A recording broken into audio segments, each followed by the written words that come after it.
Welcome to a Stories for Bedtime, meant to be heard with your eyes closed. Before we begin, take a slow breath in and gently let it go.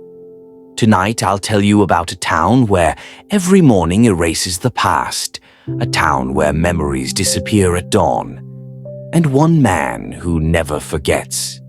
Every morning, the town woke up the same way. The sun rose slowly over quiet streets. Windows opened, doors creaked. People stepped outside with calm faces, breathing in the cool air as if nothing had ever been wrong. And every morning they forgot everything. They forgot their conversations from the night before. They forgot promises.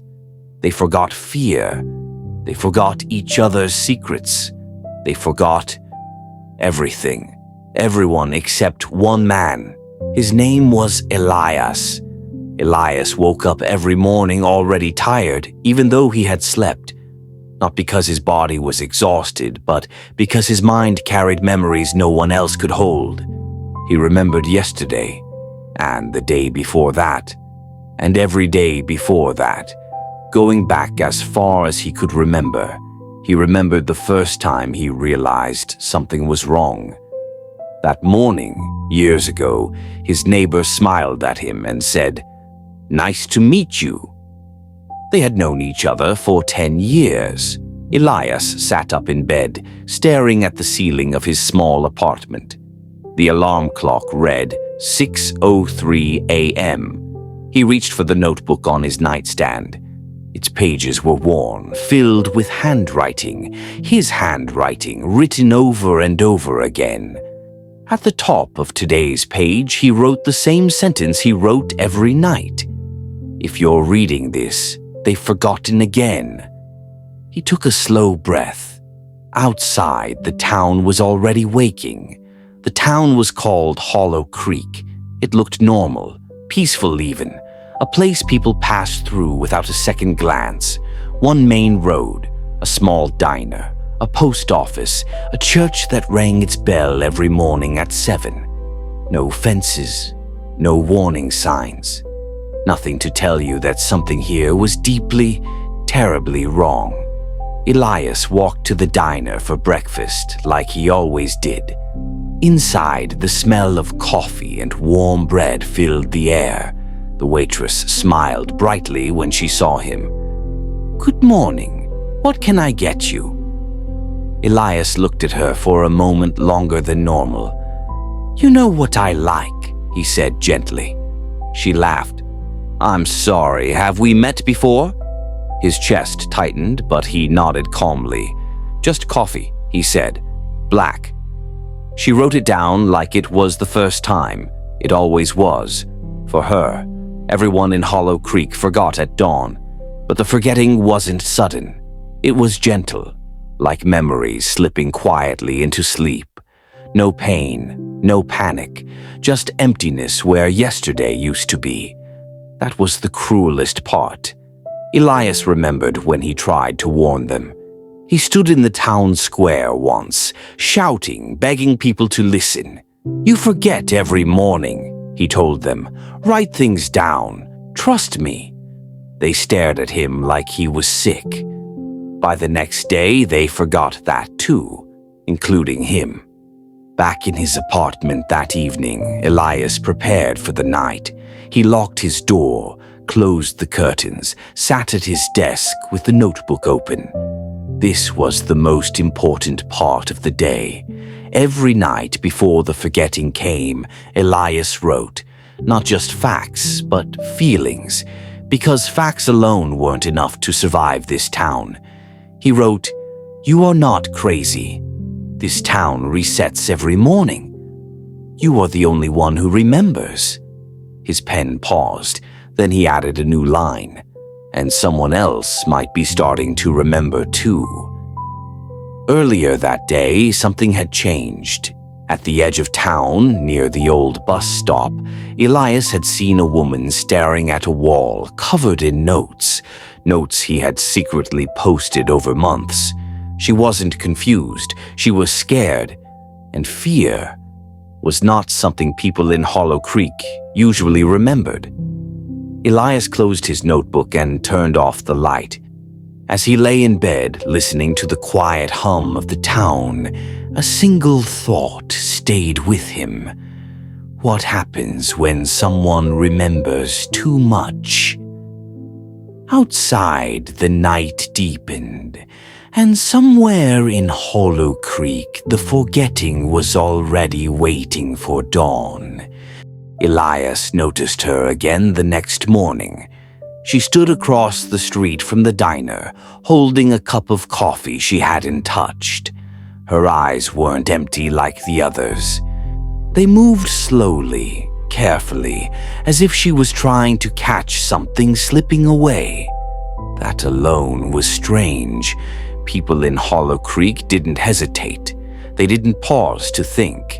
They didn't look lost. They simply existed. But she looked like she was searching for something she couldn't quite name. Elias crossed the street. "Hey," he said softly, not wanting to scare her. She flinched. "I'm sorry," she said quickly. "Do I know you?" He smiled, the kind of tired smile he had practiced for years. "No," he lied, "but I think we should talk." They sat on a bench near the old bus stop. Her name was Mara. At least, that was the name written on the ID in her wallet. She said it felt right when she said it out loud. "I keep feeling like I'm late for something," she said. "Like I forgot an appointment I can't remember making." Elias nodded. "That happens here," she frowned. "That's not normal, is it?" "No," Elias said gently. "It's not." That night, Elias added more pages to his notebook. Her name is Mara. She feels the gaps. She doesn't forget completely. He hesitated before writing the last line. This has never happened before. The next few days were different. Mara started leaving herself notes, small ones, simple ones. "Don't trust mornings. Ask Elias. Stay awake." Every morning she still forgot, but not entirely. She kept finding her own handwriting and feeling afraid instead of confused. Fear was becoming her anchor. "You're doing this to me, aren't you?" she asked Elias one evening. He shook his head. "I wouldn't wish this on anyone." "Then why do I feel like I'm waking up?" she whispered. Elias didn't answer, because he had been asking himself the same question for years. Elias finally told her the truth. Not all at once, not everything. Just enough. "This town resets every morning," he said quietly. "Memories fade at dawn. People start over. I don't." Mara laughed once, then she stopped. "You're serious?" "I am." She looked around the empty street. The quiet houses, the calm lights. "What happens if someone remembers too much?" Elias swallowed. "I don't know," he said. "No one ever has." That night, they didn't sleep. They stayed in Elias's apartment, drinking coffee, watching the clock. 5:58 a.m., 5:59 a.m., 6 a.m. Mara's eyes widened. "I feel dizzy," she whispered.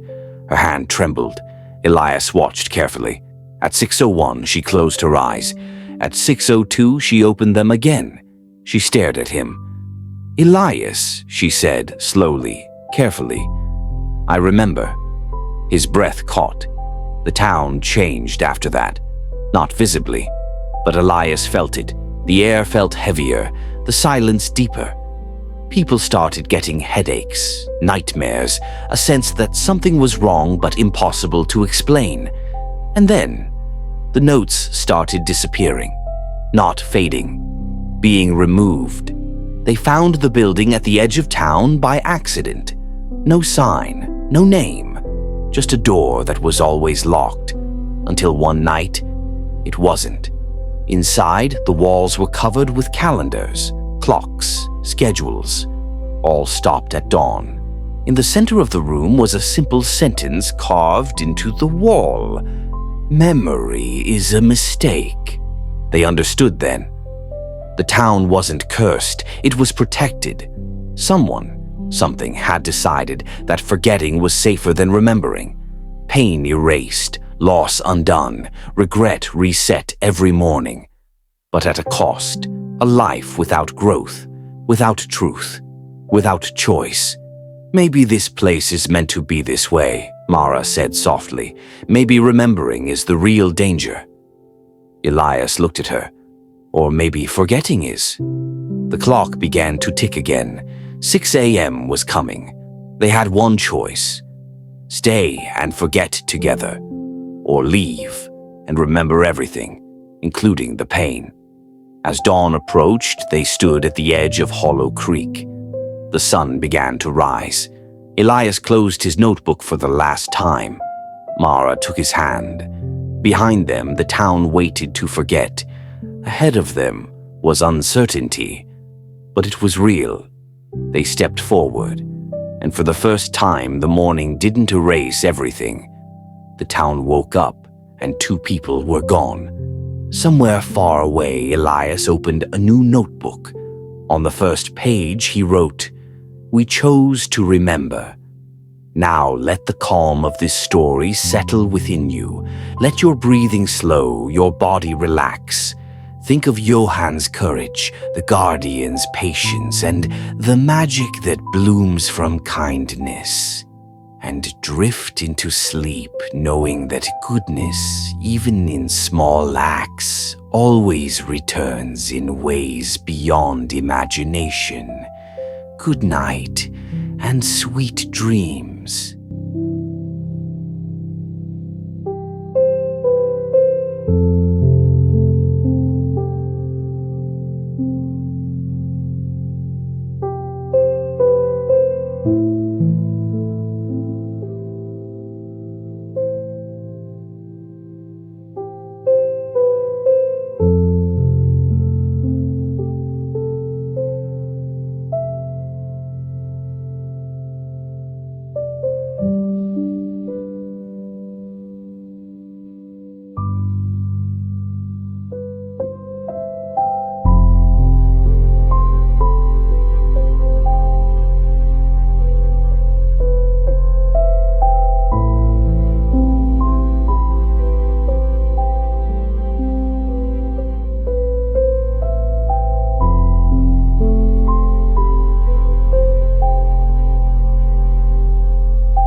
you.